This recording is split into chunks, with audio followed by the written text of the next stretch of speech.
Voici 6 choses qu'il faut arrêter de faire, si tu veux réussir dans la vie. Si tu savais le nombre de personnes qui te jalousent sans que tu ne le saches, tu ferais attention à ces conseils que je vais te partager. C'est malheureux, mais la jalousie est partout autour de toi. Le pire, c'est qu'il s'agit des personnes proches de toi, dont tu ne douterais jamais une seule seconde. Ils sourient quand tu réussis, mais au fond d'eux, ils sont dégoûtés. Et ils donneraient tout pour être à ta place.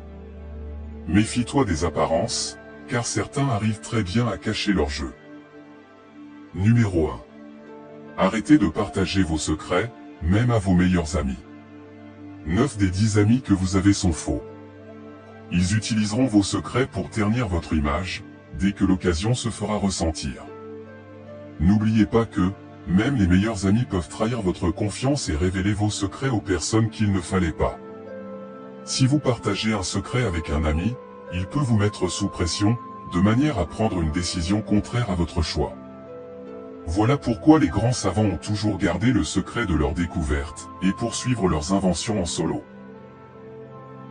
Numéro 2. Arrêtez de partager vos projets avec les autres. Les gens veulent toujours avoir une longueur d'avance sur vous.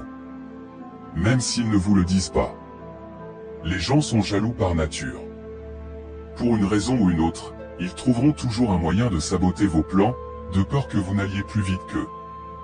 Si vous partagez un projet innovant et unique, il y a toujours un risque que quelqu'un d'autre le vole ou le copie. En partageant vos projets, vous pouvez involontairement donner des idées à d'autres personnes qui pourraient les utiliser à leur avantage. De plus, cela peut vous distraire de votre objectif principal. Vous pouvez être submergé par les commentaires et les suggestions des autres, et perdre votre vision originale. Numéro 3. Arrêtez de regretter le passé. Regretter le passé, c'est comme se tirer une balle dans les pieds. Car le passé fait partie de ce que vous êtes aujourd'hui. Au lieu de regretter les erreurs passées, nous pouvons les utiliser comme des opportunités d'apprentissage.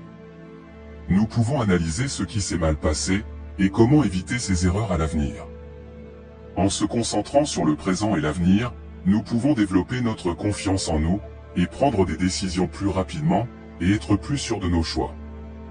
En étant libérés du poids du passé, nous pouvons être plus créatifs dans nos approches, et atteindre plus facilement nos objectifs. Numéro 4. Arrêtez de vous plaindre. Chaque fois que vous vous plaignez, c'est la preuve que vous avez perdu le contrôle de votre vie. Très souvent, le temps que nous passons à se plaindre peut être utilisé pour accomplir des tâches importantes, ou travailler sur nos projets personnels. En étant plus productifs, nous avons plus de chances d'atteindre nos objectifs. En arrêtant de se plaindre, nous adoptons une attitude plus positive envers la vie et les situations difficiles. Cela nous permet également de rester motivés, et de persévérer dans nos efforts pour atteindre nos objectifs. Numéro 5. Arrêtez de partager vos échecs avec les autres. Les gens utiliseront vos échecs passés pour saboter votre positivité, et votre état d'esprit. Partager nos échecs avec les autres peut entraîner une perte de confiance. Car cela peut nous faire sentir vulnérables et exposés. En partageant nos échecs avec les autres, il est possible qu'ils commencent à nous comparer à d'autres personnes qui ont réussi dans le même domaine. Ce qui peut influencer négativement notre état d'esprit. Cependant, il est important de noter que partager nos échecs avec les autres peut également être bénéfique. Car cela nous permet d'apprendre de nos erreurs, d'obtenir des conseils et des encouragements de la part des autres. Numéro 6. Arrêtez de partager vos faiblesses. Les gens utiliseront n'importe quoi pour vous faire trébucher, afin de pouvoir rire derrière votre dos. Ils utiliseront vos faiblesses contre vous, dès qu'ils en auront l'occasion. Certaines personnes peuvent utiliser vos faiblesses contre vous pour leur propre bénéfice.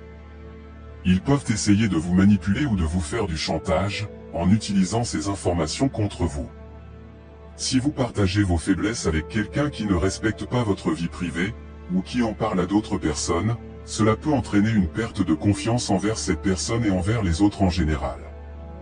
Lorsque vous partagez vos faiblesses avec les autres, il y a toujours un risque qu'ils vous jugent, ou vous critiquent. Cela peut être difficile à gérer émotionnellement, et peut même aggraver votre situation. Si la vidéo vous a été utile, n'hésitez pas à nous le faire savoir dans les commentaires. Abonnez-vous, et lâchez-nous un pouce pour nous soutenir.